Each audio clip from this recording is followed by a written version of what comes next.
time, Got recording started.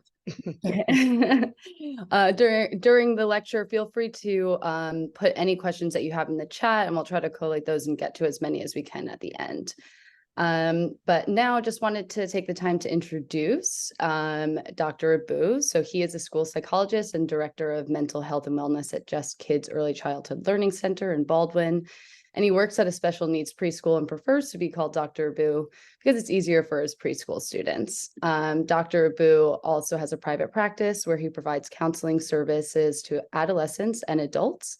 And he utilizes ACT and cross-cultural contemplative practices to help his clients thrive in life. So he's going to he'll be speaking with us today to introduce ACT and how he applies ACT processes in his work. So enjoy, everyone. Awesome. Thank you, Ashley. Welcome, everyone, to a presentation on Introduction to ACT and Psychological Flexibility. Let me share screen for you. Perfect. All right, let me just put this on the bottom here.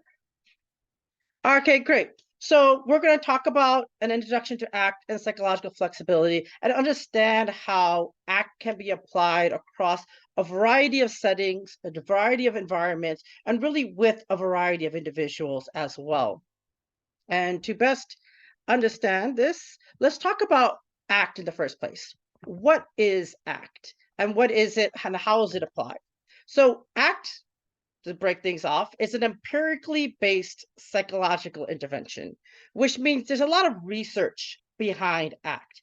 ACT is relatively new in regards to psychological interventions. It is what's considered the third wave behaviorist approach, but there's a lot of research behind ACT, and it incorporates things such as acceptance and mindfulness.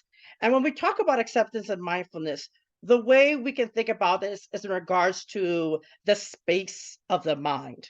If we understand our minds and the things that embody or are encompassed in the mind, there are things that we might like, there are things that we might not like, there are things that we're aware of and conscious of.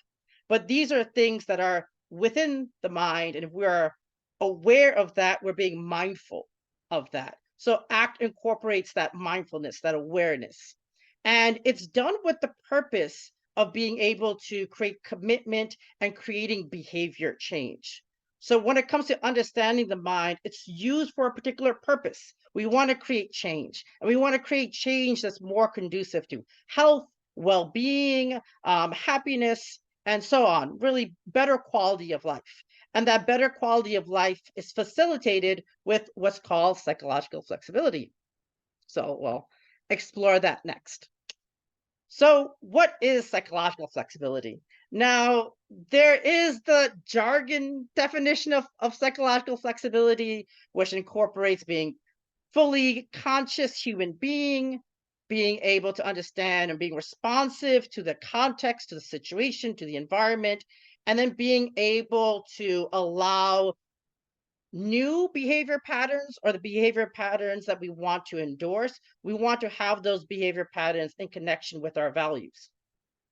Now, that's the complicated way of describing it, but the more of a layman's description is an individual's ability to cope with and adjust to difficult situations.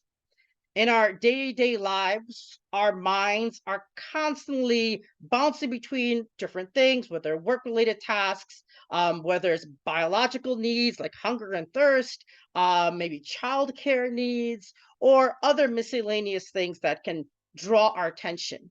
But to be able to maneuver between priorities, to be able to direct ourselves to our chosen values and what's more meaningful and valuable to us, that takes a lot of flexibility in organizing the different priorities. So it can be difficult, but we'll learn how to apply psychological flexibility. And it's very important in this particular state of the world right now, why we need to have greater psychological flexibility and why we need to be able to deal with the difficult mental states that we are experiencing in our day-to-day lives. In particular, from the recent World Mental Health Report, over 1 billion people worldwide suffer from a mental disorder. And similarly, from the same report, there are 20 suicide attempts for every one death that happens. So there's a lot of individuals who are suffering in their lives, whether it's from depression or whether it's from oppression or from a variety of socio-economic factors to personal factors. It does drive individuals to a corner where they may not be able to care for themselves. And one population in particular that does struggle with mental health and to be able to reintegrate society is veterans, for example, here in the United States, where according to research from the VA, the Veterans Affairs, on average, 16.8 veterans take their life per day. And there are other estimates that can go as high as 44. So the extent that we're suffering in our lives, that we're having difficulty processing what we're going through, and how the past can affect how we are experiencing our present. This is the reality of the world we live in, and why ACT and other process-based or other psychological interventions are important to create context, to create opportunities for flexibility, to be able to better process our experiences so that we aren't succumbed or depressed or having to deal with that day-to-day struggle and really understand that struggle better. So it's important to understand why we are prone to depression, why we are prone to some of these negative biases towards ourselves, and how we evaluate our place in the world. If we are to take the perspective of evolutionary psychology, we evolved in tribes of hunters and gatherers, and we would have small groups and small communities. There's a particular number called Dunbar's number, where we used to live in tribes of about 150 individuals. And everyone outside of that tribe, they were, to some degree, they were an enemy. They were an unknown. They were a rival tribe who were, looking for the same fruit trees as us, were gathering fruits that we're also gathering, or maybe they're in the same prairies that your tribe are hunting with as well. So there's a lot of competition. So we are on the lookout for danger. We're on the lookout um, to see who's going to take our next meal, who might be influencing us or affecting us. And it's not just the external environment, it's also our internal communities as well, where there are social influences, where if the individuals, let's say everyone in your community has a white picket fence and they have a beautiful pool in their backyard, and that becomes the norm, that becomes the expectation, then if you don't have that expectation, then you are of a lower social standing. And in the regards to evolutionary psychology, when we used to live in tribes, if you had a mate or you didn't have a mate, that shows where you were in terms of the hierarchy. You might have matriarchs, you might have patriarchs, and so on, but there was a lot of internal influence, and you might feel that you're lacking in things, and you feel anxious about what you don't have. So again, there's a evolutionary component about this. And even in today's society, where technically we do have a lot of our basic necessities met, we are able to get access to clean water, at least in the United States, access to clean water, have easy access to food. Food is relatively affordable in the more developed Western countries versus other countries where there are in other socioeconomic difficulties. But if you look at the United States, we have 44% of millionaires saying they're feeling very comfortable, while the other 56%, they're millionaires, but they still don't feel comfortable with what they have. And similarly, only 12% of Americans and 29% of millionaires consider themselves to be wealthy, even though $1 or $1 million USD can be worth tens of millions in other countries, and they would be considered rich in those other countries. So there is this relativity that comes from the wealth that we have, the resources that we have, and how we perceive the wealth and resources. So to better understand what wealth means to us, what these resources mean to us, I would like for everyone, if you have your phone, or you can go online if you're on your computer. I would like for you to go to menti.com and put in this link and put in this code 64558752, and you'll be prompted to a question asking about what is wealth. I'm going to put a timer for 2 minutes and then just get a chance to go and fill in the questions. So if you need that code again, I'll put it on our chat box. And let me put in a timer for 2 minutes. 1 moment. Just take 2 minutes. And what does wealth mean to you? And what are the 5 words that comes to mind?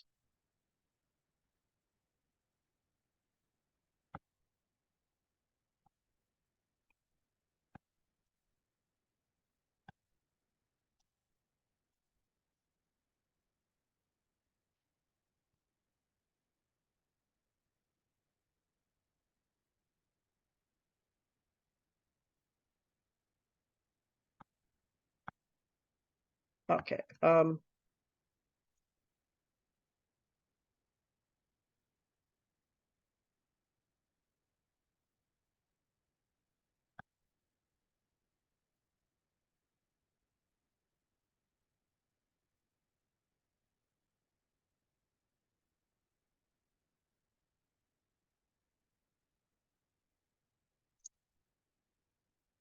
Great. Seeing responses come in.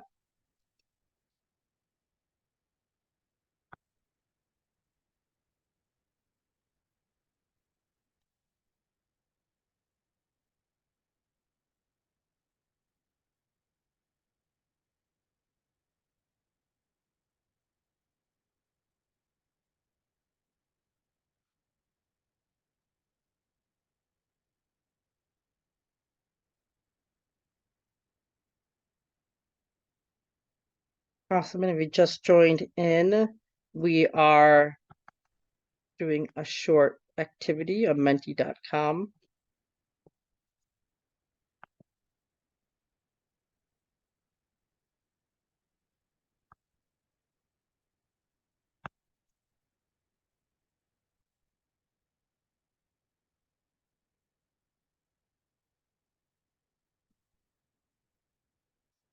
Awesome.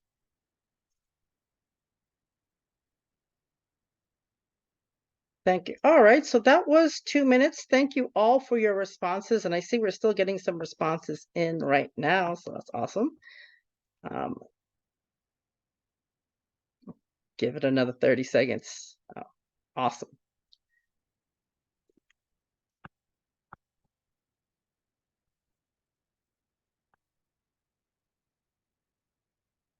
So now I'm going to copy and paste this for us to see.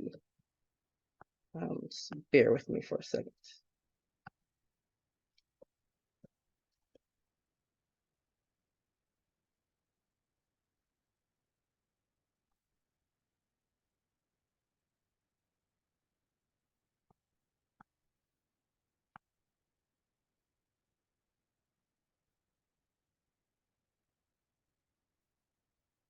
Thank you all for your patience. I'm just going to have this for you for us to see. Here it is. Copy, and now I will.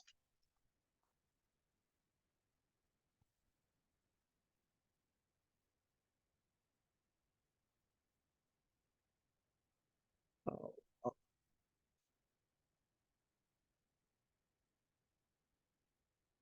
right, now let me share screen again for you.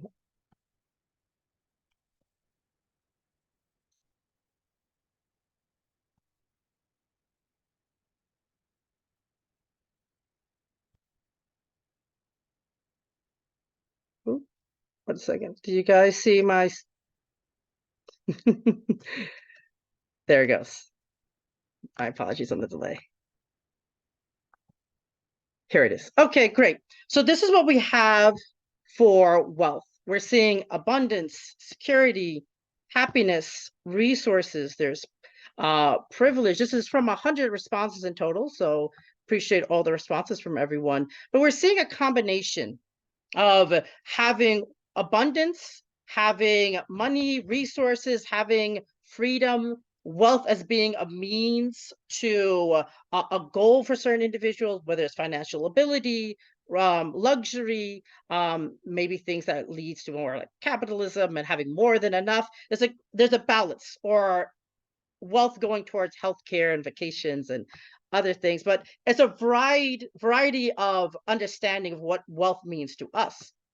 Now, let's put wealth in the context of different cultures, where wealth can be seen as very subjective. Where in this particular picture, you have a couple of monks who are coming for their afternoon alms rounds, where they are seeking resources from lay men and lay women for their afternoon meal. In regards to resources, it is the lay men and lay women who have food, who have a home, who have wealth, who have many of the things, the security that we would consider in our previous word map. On the other hand, you have the individuals you have the monks who, while they may not have material wealth, they may have what you may consider to be spiritual wealth in regards to contentment, in regards to happiness, in regards to community, in regards to a peace of mind. And depending on who you ask, some might say that the monks and nuns, or the people who are of spiritual practitioners, they have a certain wealth that those who are maybe making millions or billions of dollars, they are not having in regards to contentment, or in regards to feeling happy with what they have. So again, the purpose here is that wealth is subjective. Our own interpretation of needs can influence how we perceive what others may need as well. And this fluidity of language, this fluidity of interpretation based on experience, this leads us into understanding RFT, which is relational frame theory, because there are many degrees of different frames to understand concepts, understand individuals, understand processes. And when it comes to the basics of relational frame theory, you need to understand that this is a behavior analytic theory. It's looking to analyze and explain from the perspective of language, and how language and cognition, the way we think about our language, how we use our language, the context in which it's being used, the patterns of response based of how we think, based of how we speak, based on how we communicate, and then understanding these relationships, understanding this context, understanding these patterns of behavior, and then being able to understand greater themes from them. And maybe you may be able to change those behavioral patterns from shifting frames or from shifting perspectives. There's one quote in particular from anthropologist and linguist Edward Saper, where he describes speech is so familiar a feature of daily life that we rarely pause to define it. It seems so natural to man as walking, and only less so than breathing. And even in this presentation itself, we are coming across a variety of different vocabulary words. And we're under this social understanding that I will speak in English, you will understand some of the English. You may understand words from a slightly different frame or a slightly different perspective, but there's still meaning, there's still communication, there's still understanding that's happening. And this is the almost like the magic that comes from communication and the day-to-day activities that we do through our words, through our language.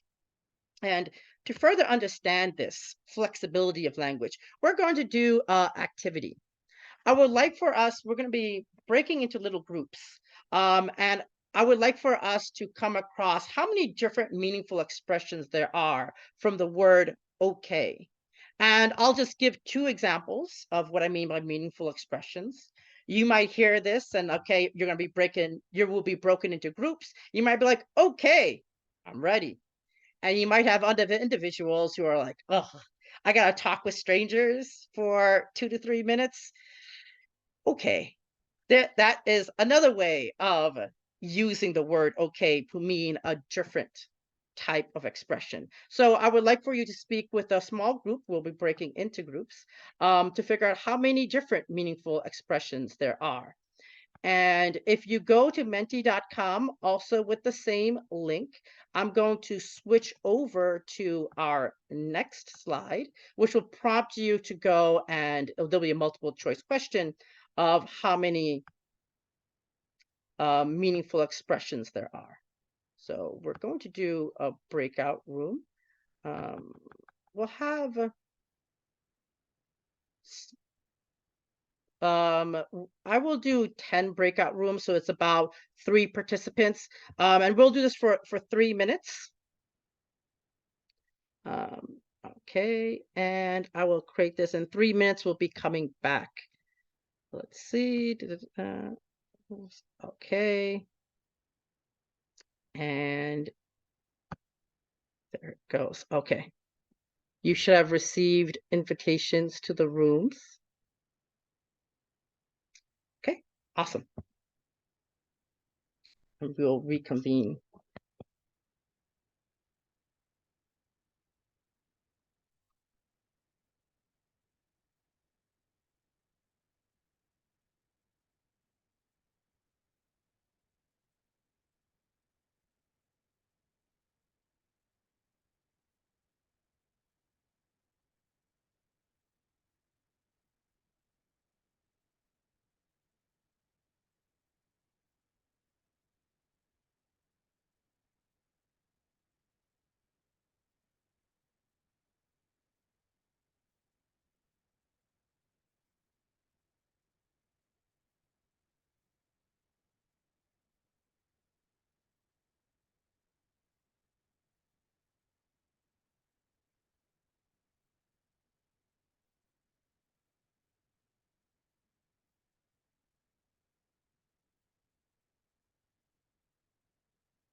All right, for those who have not joined into a breakout room, we are doing an activity where we are trying to see how many meaningful expressions there are in the word okay. And we have an activity here. If you can, I'll post this back in the chat using menti.com. All right, that's 2 minutes. And I will be bringing everyone back now. Okay. One.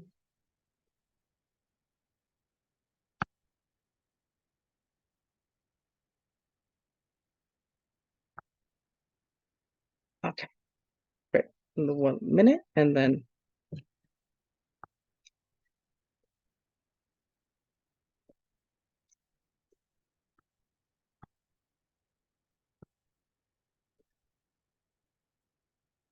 all right. Welcome back, everyone.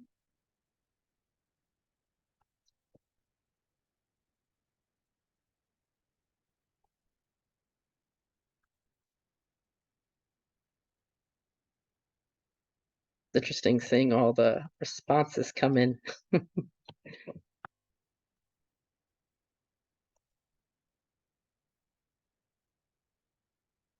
All right. Let's give it a few more seconds. If you have not submitted your response, feel free to submit your response right now.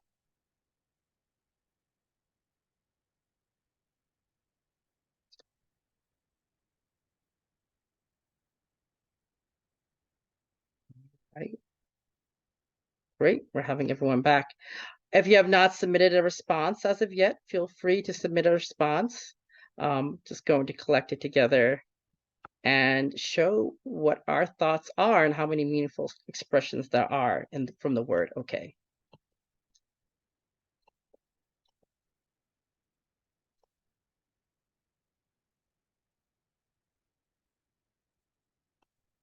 Right? All right, so let me.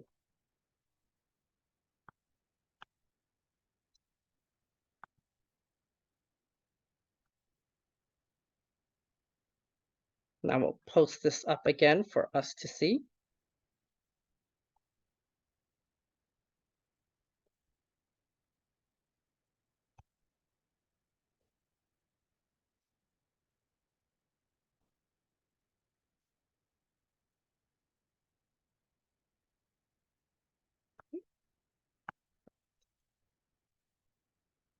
Now we're going to jump back in to the presentation for us. Thank you all again for your patience. There it goes. Okay. So right now we got majority are saying 8 responses. We have some 7, 1 for 6, and then 3, 4 and 5. So a little bit of a trick question. There may be multiple ways of saying okay, but I had 6 in mind when I did this activity. Now, if you know more, feel free to share and we'll get a chance to share later on. But some I have in mind is okay with excitement. There's okay. It's like we see in this picture right here. There's I'm okay, feeling fine. There's the okay, which is a little bit of skepticism. There's the understanding, okay.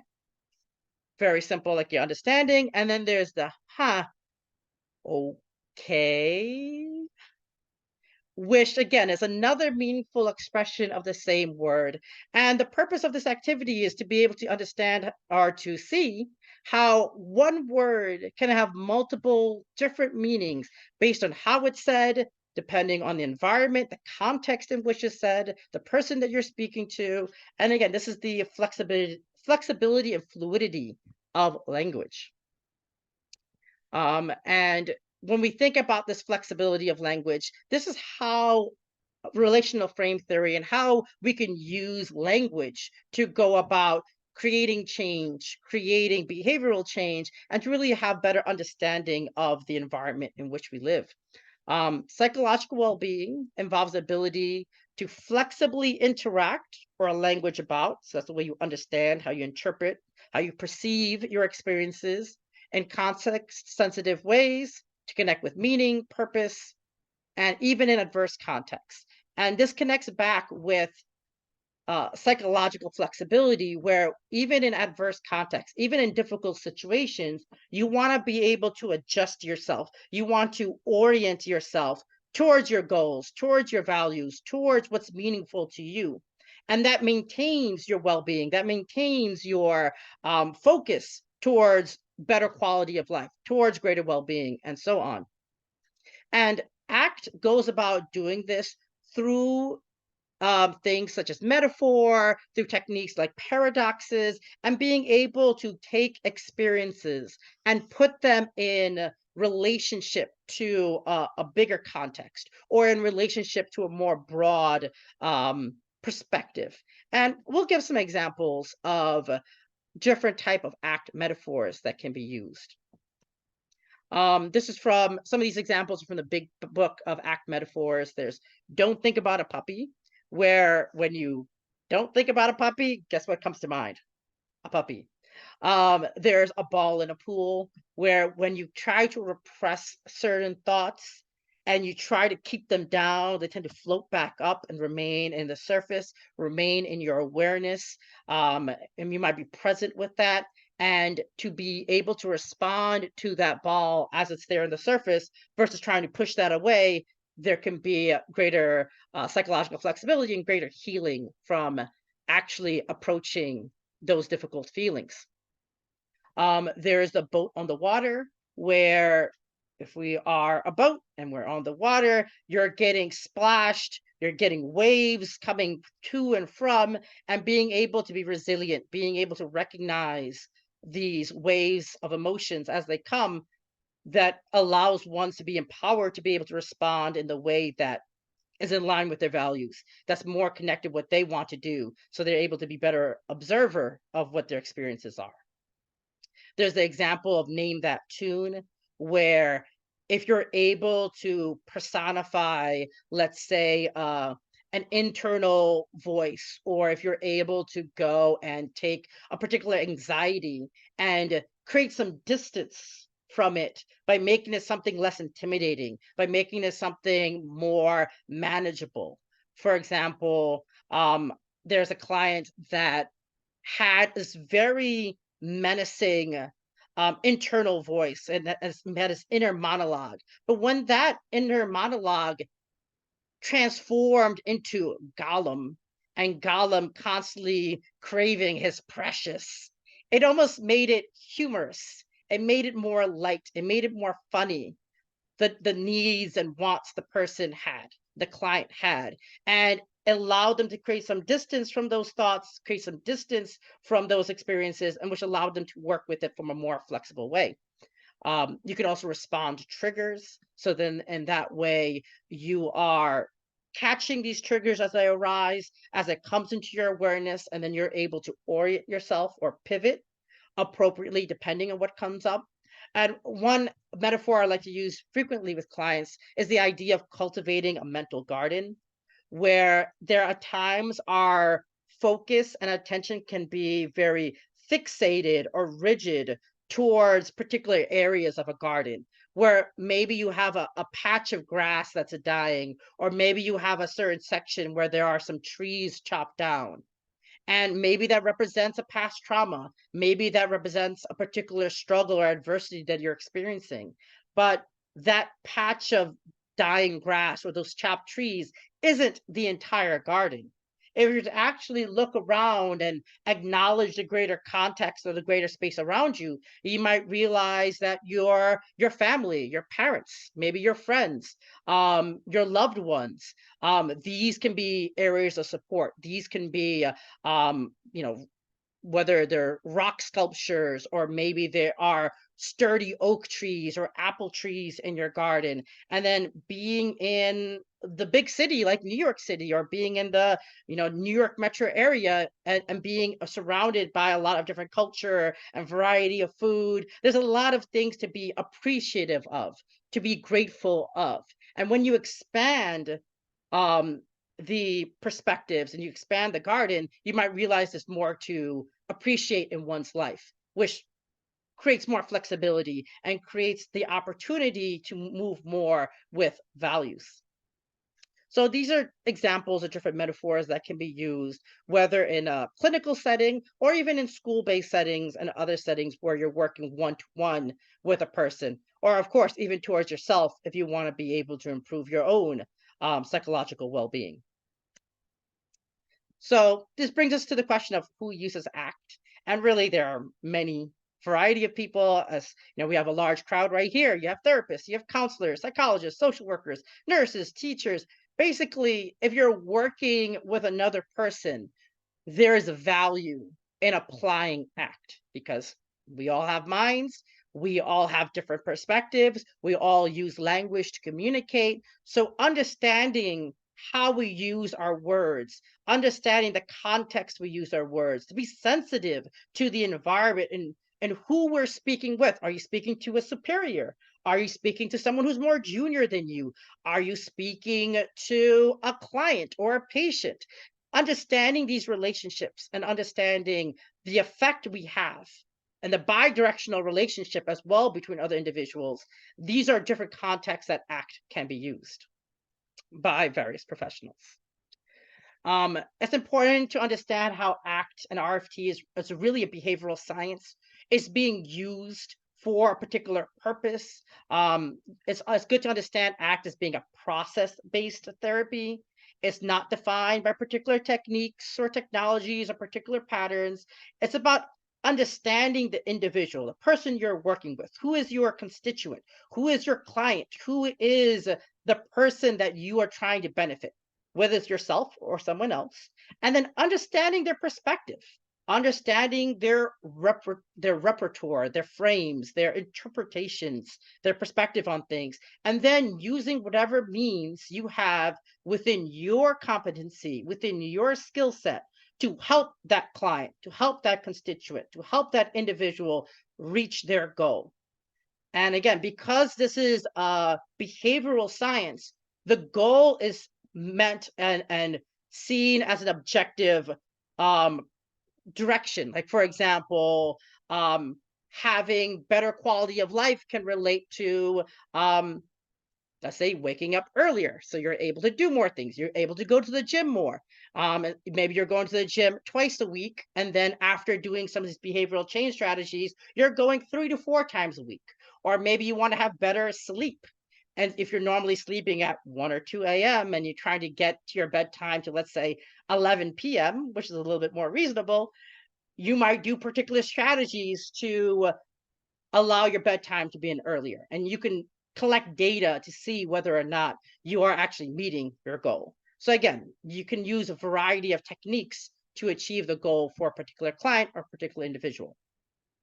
And it's also important to understand that from the perspective of RFT and the perspective of ACT, that we are constantly in the process of doing things, of creating things, of self-thing. We are creating the versions of ourselves that we want to be, that we want to illustrate for ourselves and for others, that we want to exemplify. And when it comes to things like self-confidence and self-worth and self-esteem, these things are very fluffy. And this is not to say that they are not important in terms of people's perceptions. But from the perspective of ACT, since we are coming from a behavioral science perspective, we want to see how can we orient the mind, how can we motivate the mind, how can we create influences or positive impressions to create real lasting change. And we're going to look back at the data. We're going to look back at what's happening and what the success rate is, what kind of change is happening. And we may change strategies. We might use different approaches, clinically based approaches, to go and better reach that goal. So it's a constant, again, this is why it's a process-based therapy. You might have to check on the progress of the process, and you might need to go back if you need to change strategies. What I want to bring up also is in regards to whether or not strategies work. You have to keep in mind that we do exist within multiple systems between our biology, our psychology, and then the context in which we live. This is from the biopsychosocial ecological model. And just looking at one's individual biology, where if you are an individual, let's say, who was born with Down syndrome, you are there are genetic differences between you and your peers. And because there are these genetic differences, how you learn, how you engage with your environment, how the outside greater ecosystem communicates with you, how do they perceive you, how do they interact with you, all of that impacts how an individual sees themselves, what kind of mental fortitude they have, how resilient they are. And these are many bi-directional relationships. So as an individual, you have your own psychology. Maybe you have supportive family and friends. Maybe you have a strong communal network at your local church or synagogue or mosque or temple. And this might be able to create a more solid, stable interpretation or perception upon a self. However, if you are in a family, let's say, that has broken, and let's say your parents are divorced, or let's say you are a foster, your foster child, and your parents are adopted parents. These are different type of factors that affects how an individual sees themselves, and also how the larger ecosystem would interact with you or the perceptions they may have about you. So there's a larger picture here. The context can expand in many different ways. Another example is education and ambitions and career goals. there are certain countries around the world where it is not emphasized for women to be able to go and have careers, to go and have jobs. The expectation culturally is you will be in the home taking care of the children, and that is your main job.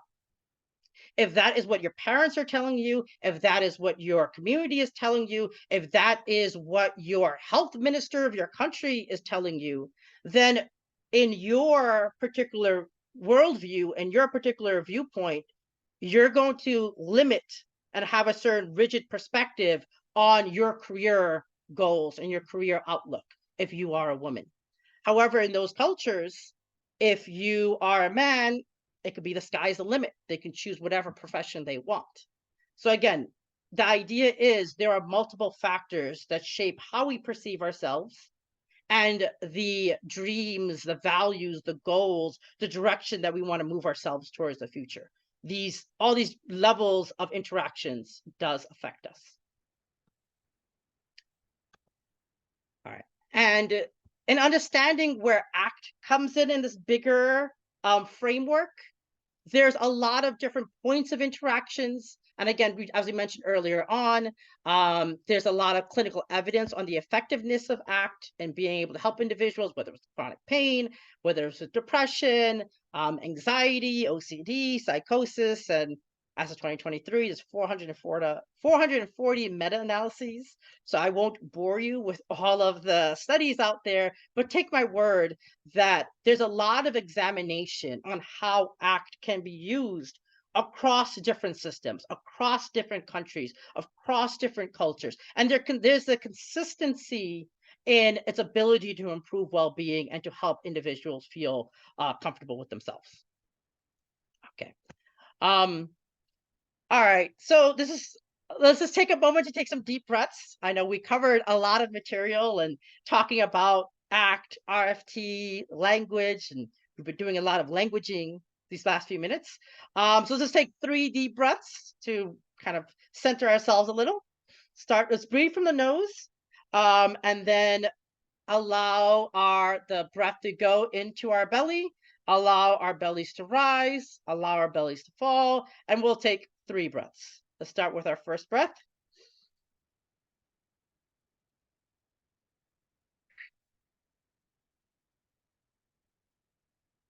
A second breath.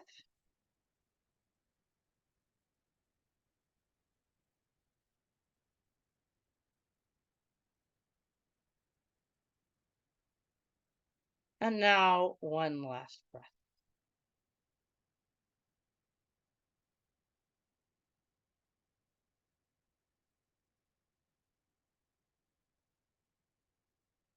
All right. If you need to stand up and shake your wiggles out, whatever it may be, to give yourself a little energy.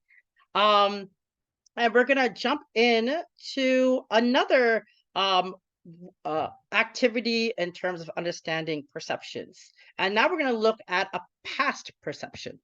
I would like for you to think about school. And I would like for you to the first 5 words, thoughts and feelings that come up when you think about elementary school. And again, I would like for you to go to menti.com. And the code this time is 19146914. I'm going to put this into you have a chat box. Awesome. Thank you. And I will give us another 2 minutes. And then I will collect responses and for us to see. Stop share as we collect some responses.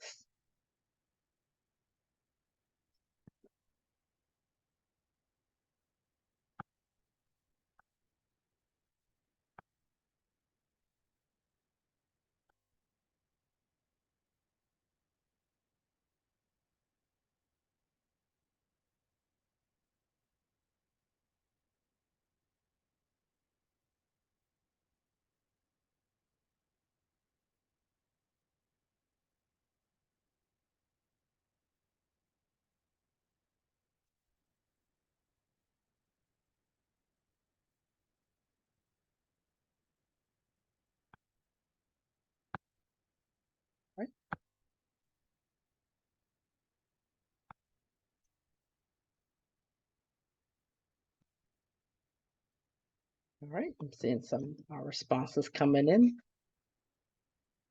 Think back to elementary school. What was it like for you? And if you have children or nieces, nephews, younger ones that you know, what is elementary school like for them?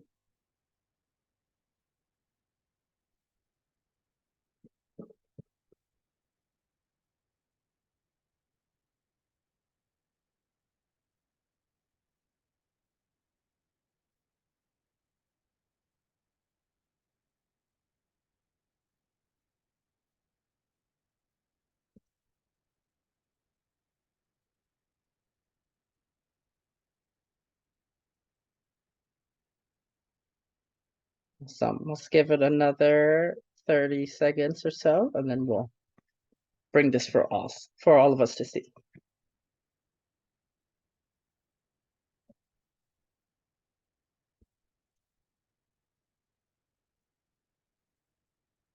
Right. Give the last 10 seconds.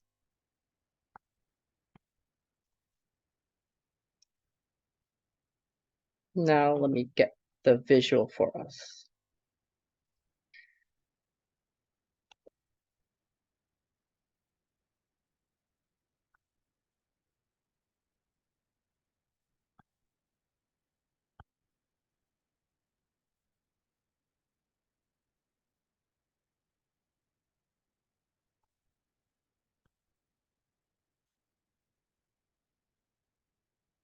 Okay, 1 sec.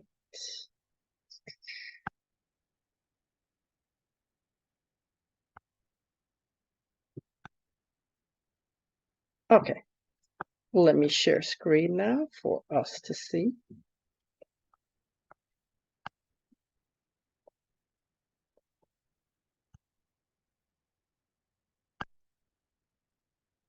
Okay, awesome.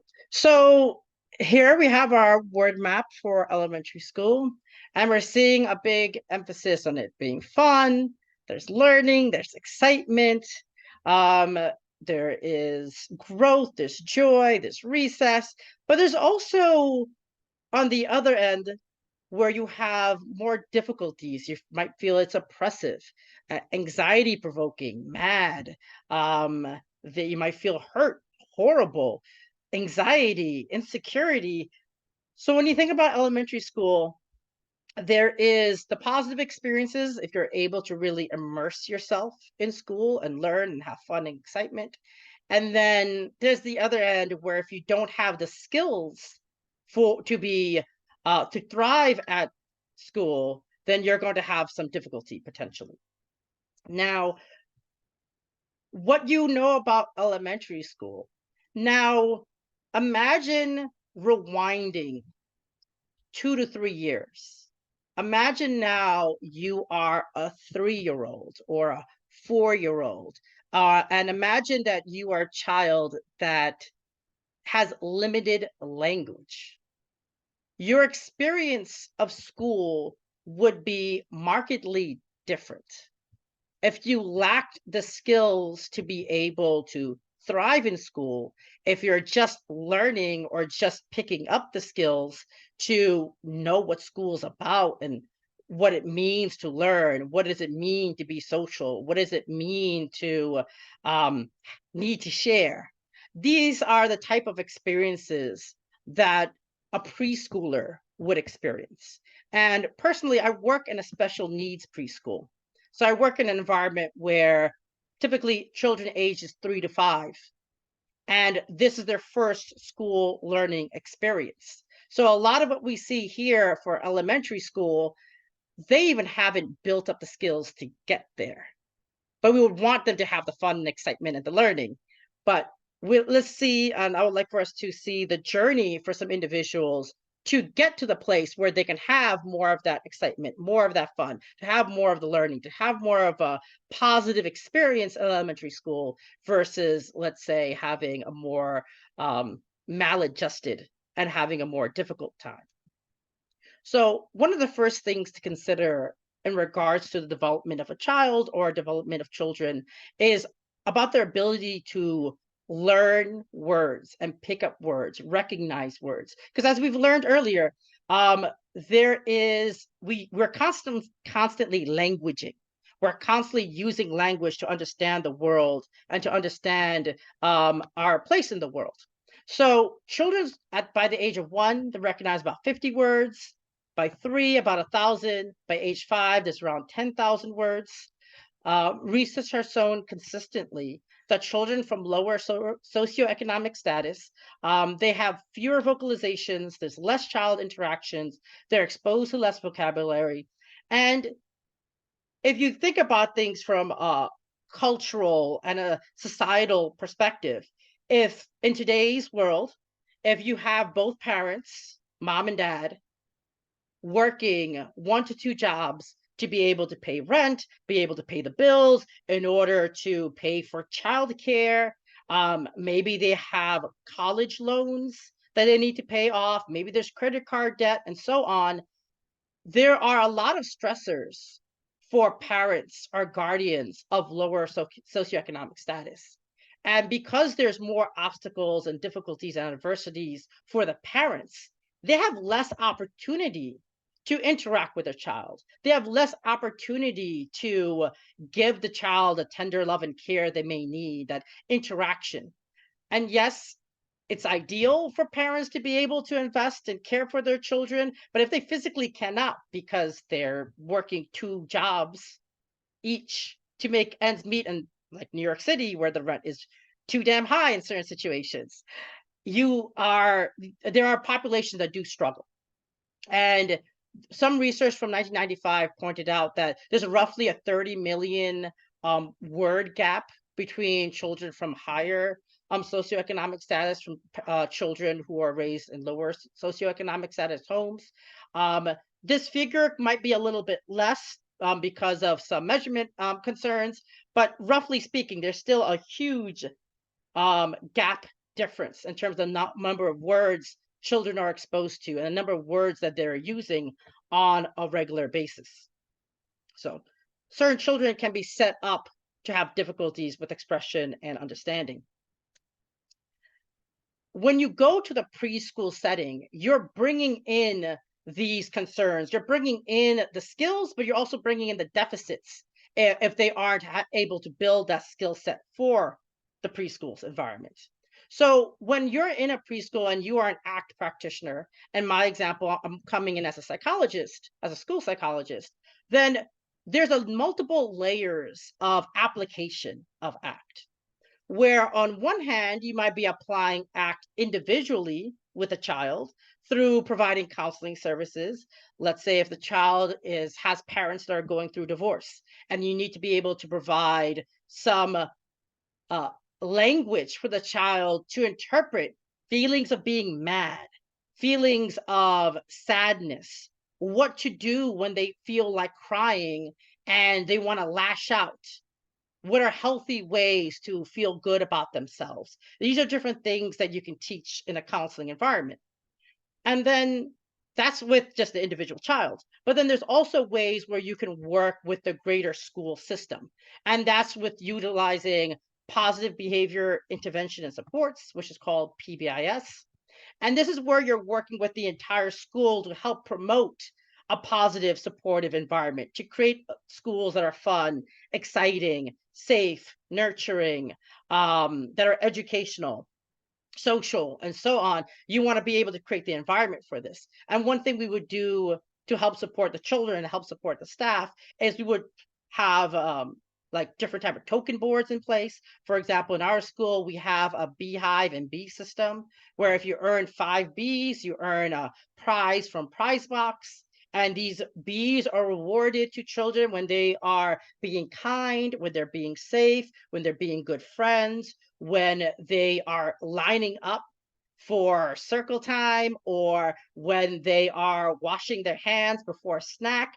Simple behaviors which you might think are normal and you might think are to be expected, but for children in an educational environment, in their first educational environment, they need that constant reinforcement. They need the constant language connected with that reinforcement. When you say good job and you give them a high five or give them a thumbs up, they're starting to recognize doing a good job is good. Being good is good. Good is a word that I want to hear more. These are, again, they're building up that language. They're building up that repertoire. They're building what is appropriate and what is not appropriate. And for all individuals in the school system, they are creating the language repertoire that the children are being exposed to. And that's one way where ACT is being applied in the preschool. Now, in general, when you look at a school environment, there's something called RTI, which is a response to intervention. It uses what's called the pyramid model, which is a model used to go and understand how to intervene with the child. The main thing I want to focus on is that the majority of the attention is on all children. You only provide the counseling services, you only provide behavior plans for only the tier 3, the highest needs children. And these are the children that are going through social issues at home. These are the children that might have ADHD, that might be within the autism spectrum. Maybe they are just very hyperactive, rambunctious children that may or may not have ADHD, but they have difficulty regulating their body in general. So these are the type of individuals you might have on the top of the pyramid. And I'm going to give an example of someone that is on the top of the pyramid, and we use ACT extensively to help this child improve, to have better quality of life, and to really have a greater foundation for their future life. So I'll give an example of Rowdy Johnny. And Rowdy Johnny, he's 5 years old. He's in a 12-1-2 special education classroom, which means 12 students, 1 special education teacher, 2 assistants. He's getting counseling twice a week. It's important to understand Johnny has a hearing aid. So Johnny has a lot of difficulty hearing, and he doesn't like having the hearing aid in his ear because it makes him look different from his peers. And he doesn't like feeling different. And Johnny has very difficult coping skills, self-regulation skills. We have a behavior plan for him. He even has a one-on-one aide, a dedicated adult with him throughout the school day to help him feel better, to help him get language, to help him better regulate himself and really be an asset for the class versus being a disturbance or a difficulty for his other peers. And again, when it comes to ACT, when it comes to applications of ACT, you want to keep the behaviors in mind. You want to have an objective goal that you're working towards, so you know whether or not you need to change your strategies, or whether or not the techniques you're using are appropriate and are reaching the results you're looking for. So the goals we're looking for Johnny is decreasing his aggressive behaviors. We're trying to reduce his disruptive behaviors like screaming, and also increase his ability to self-regulate and feel good about himself. One thing we might use to help Johnny understand how to regulate, to understand when he's being safe, is we would give him, this is his pizza chart. This is a individual token board. And whenever Johnny is making good choices, which again is very arbitrary, we are teaching Johnny what good choices are. We are explaining, we're verbalizing, we are demonstrating the variety of good choices he can make. And as we model that behavior to Johnny, Johnny starts picking that up. He starts self-correcting his behaviors. He starts engaging in behaviors that are more, that makes him feel good about himself. And whenever Johnny earns a prize, we do a whole song for him. We would do like, hooray for Johnny, hooray for Johnny, hooray for Johnny. 1, 2, 3, 4, who are we rooting for? Johnny. That's who, bum, bum. So there's a whole fanfare that goes along with earning prizes, that comes along with making good choices. And when children are getting exposed to that positive reinforcement, when they're exposed to different ways of feeling good and feeling happy about themselves, they're more likely to engage in those behaviors. And they're more likely to adopt the healthier behaviors, the more stable behaviors, and the better coping, regulated behaviors. So let's see how we can use ACT to help Johnny. One important perspective to keep in mind when in regards to psychological flexibility is if you're able to practice perspective taking and see from the direction of others, that would allow one to develop that flexibility of mind because you can see the frame, not just from your side, but see the frame from other people's side and see how maybe their past or their future can really affect how they make decisions or how they see others or how others see the environment. And this is one of the goals we want for Johnny. Since he's showing aggressive behaviors, how do his peers feel when he engages in these behaviors? How does the teacher feel or his parents feel when he's engaging in good behavior? This is part of the perspective taking process we want to build for Johnny. And this relates to the 6 core processes of ACT. We're going to talk about each of these processes in much greater depth in later lectures. So for now, I'm just going to go into them briefly, just to explain how they're used in relation to assisting Johnny in a special needs preschool environment. So in regards to values, values have to do with how you want to live your life, what is it about, experiences that are relevant that drive you, what's meaningful to you. So for Johnny, Johnny wants to be a good friend. Johnny wants to be helpful. Johnny wants to be happy. And even though Johnny wants to be a good friend, he may lack the skills to be a good friend. He may not know how to be kind. He may be very impulsive. He might want to be helpful, but then be clumsy. So we want to be able to explain and help Johnny to live these, to embody these values, because then it'll make him feel good about himself and allows him to feel more confident in the things that he's doing and his selfing of his new version of himself. First off with ACT, there's the contact with the present, where you're looking at the present moment, you're being present in the now and understanding the context in which things arise, and you want to be able to respond to them non-judgmentally.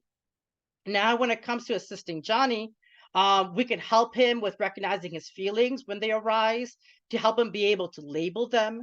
And when he's able to label his emotions when they come up, he's less likely to impulsively react because you're creating that pause when you recognize. And when there's that pause of recognition, then you're able to respond, you're able to pivot, you're able to be flexible in your response versus the rigid, impulsive reaction to an emotion when it comes up.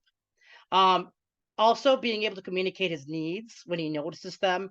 If he's hungry, if he's tired, if he wants to go for a walk, being able to communicate and being able to go and show that his communication causes real change in the environment is also helpful. Also, recognizing changes in the environment. If we're shifting between playtime to snack time, he needs to be aware of what's happening. And we might even give him a 30-second warning or a 1-minute warning before we do our transition. So then that way, Johnny isn't thrown for a loop and he wants to play a little bit longer because he's aware that a transition and change is happening. There's also acceptance, where you make room for your experiences, whether pleasant or unpleasant. And then instead, you don't fight with them, but you make space for them.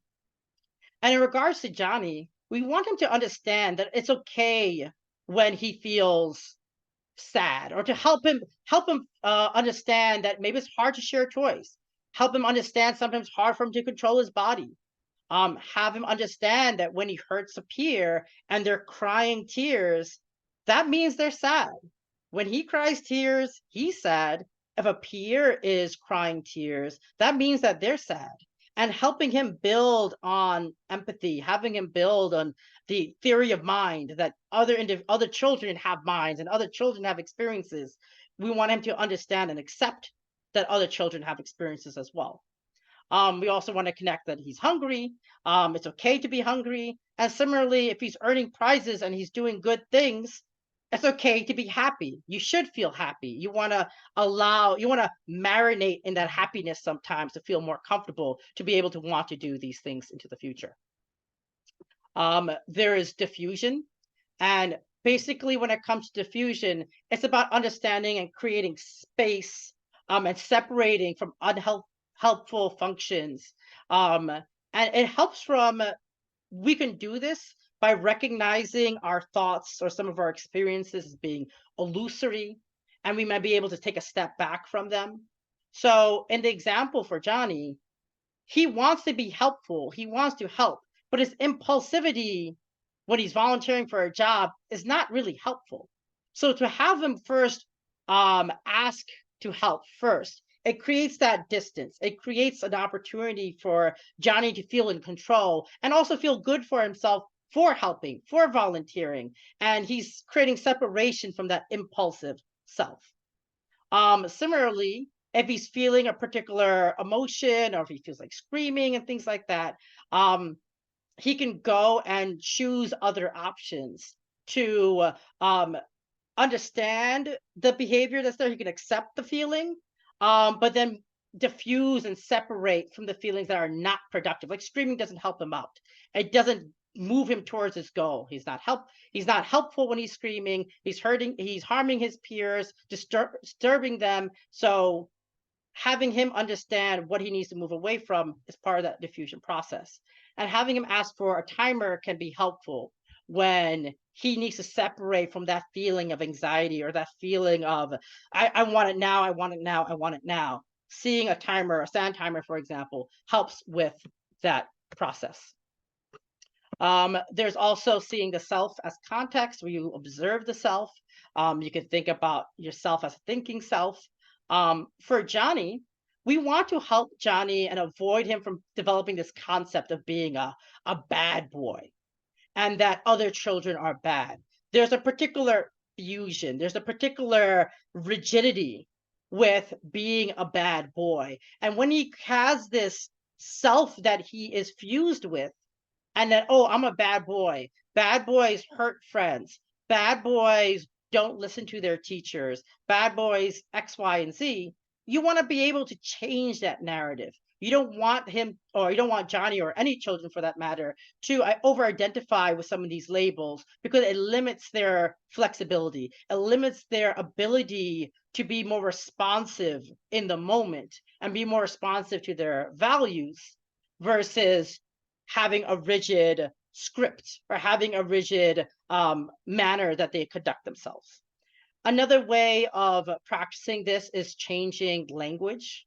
Again, so when there's I can't language, you can change it to I need help.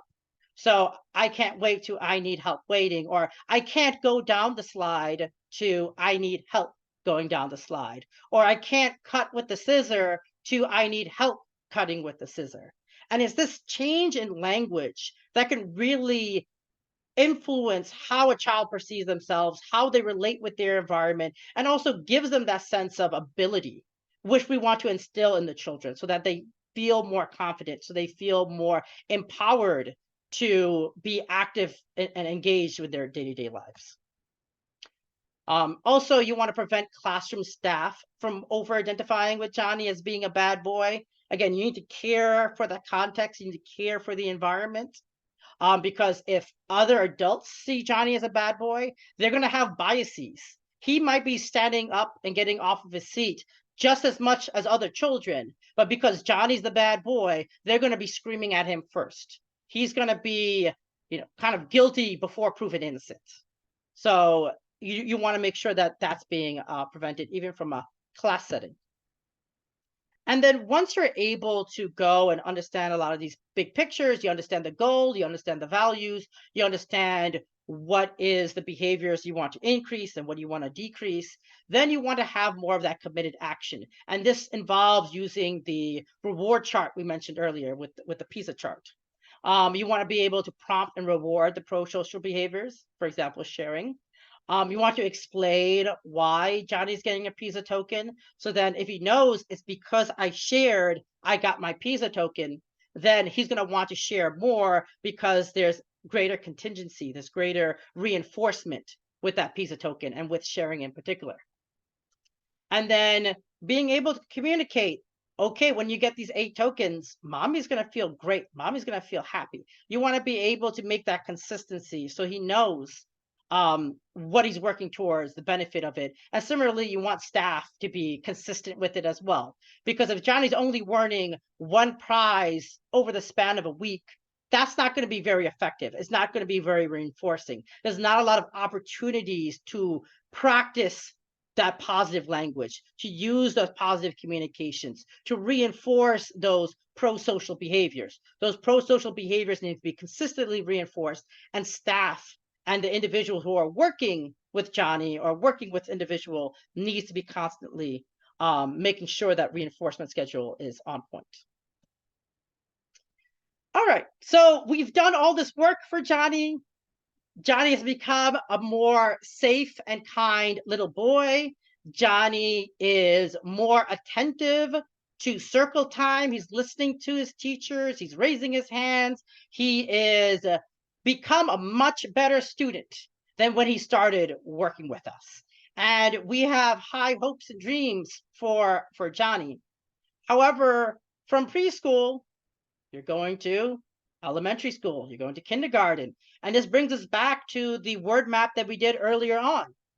There is a variety of experiences that we may have within the school environment and within various environments as we grow up in our lives. And we want to understand, again, the bigger picture. There's a lot of interlocking contingencies. There's a lot of things, factors that influence whether or not we are able to succeed, whether or not we're be able to develop resiliency, whether we are able to have that flexible mind to be able to be responsive in healthy ways to the adversities, to the difficulties that we have in our lives. So again, with the example of Johnny, if Johnny was doing well and doing great with us at the end of his preschool career, when he goes to elementary school, Johnny may not have as supportive teachers or assistants in the classroom. Johnny might make some friends who are also quote unquote bad boys and like to misbehave. And Johnny, wanting to fit in with these peers, might be imitating those peers and generating and re-engaging with a lot of those disruptive and aggressive behaviors again, almost changing, influencing how he sees himself and getting more joy out of the peer interaction than the joy he gets from mommy or daddy or the teachers being proud of him. Similarly, there could be other changes in the system, whether the parents stay together, whether or not, let's say, Johnny has a new brother or sister, and now Johnny may be dealing with feelings of jealousy for the attention that the new baby is getting in the household. And that could affect Johnny. And now maybe Johnny's much more attention seeking, and Johnny might engage in inappropriate behaviors to get attention from his teachers and others. So these are different ways that these systems can impact an individual as they grow, as they develop, as they move from system to system to system, from preschool to elementary school to middle school, high school, maybe college, and so on. There are constant systems that affect whether or not a person stays flexible and whether or not they're able to maintain the skills they've learned in the past and bring them into the future. So when regards to Johnny, we don't know where his life path will go. Will he be a successful and productive member of society? Or will Johnny have greater difficulty? Will he get involved with drugs and alcohol? Will he end up incarcerated? Will he end up in foster care? There's a lot of uncertainties. For the vast majority of us, it's a mixed path. You might have certain days or certain areas in your life where you are resilient, you are able to engage, you are able to be productive, you are able to be flexible and be a good support system for yourself and others. But then it might be other contexts, like let's say when you're with the wrong crowd, when you're under the influence of peer pressure, that you make poor judgments or you make decisions that are not in line with your values. So it's often a mix of the two for individuals. And lastly, as we come to better understand our own psyche and understand how there are these multiple layers of influences that affect how we perceive ourselves, the language we use to communicate with ourselves, the language that we use to communicate with others, as we understand this, we can have greater empathy for the experience of other people. We can have greater tolerance for the experience of others and why their worldview may be shaped from the experiences that we have no idea that they've been through, and from the whether it's generational trauma, whether it's from immigration, whether it's from difficulties in the home. There could be many different ways that our psyche and our behavior and our language is affected. So the more compassion we have for ourselves, the more we can develop compassion for others, and then we can show each other compassion, have care for each other.